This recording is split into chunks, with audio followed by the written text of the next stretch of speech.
लग्नानंतर होईलच प्रेम या मालिकेच्या आजच्या भागामध्ये मानिनी वसवत त्याला जाब विचारते, हे सर्व तुम्ही आजच का सांगताय?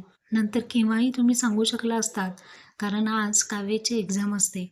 तर रम्या मानिनीला म्हणते की तुझी खरी फसवणूक तर नंदिनीने केली आहे.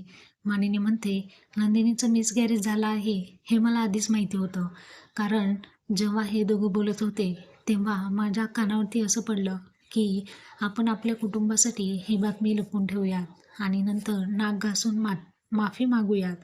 अशा पद्धतीने नंदिनी आणि जीवाने खूप मोठा केलेला त्याग आता सर्वांच्या समोर येतो. मानिनी म्हणते, नंदिनी, काव्या या माझ्या सुना नसून माझ्या मुली आहेत. त्यांना त्यांच्यावरती आलेलं सगळं संकट काय सुरू आहे हे सगळं मला माहिती असतं. काव्यासुद्धा कृतज्ञता व्यक्त करते. पार्थ म्हणतो, आमच्या होणाऱ्या बाळासाठी तुम्ही दोघांनी इतका मोठा त्याग केला. खरंच आम्ही ऋणी आहोत. आम्हाला माफ कर, असं म्हणत एकमेकांना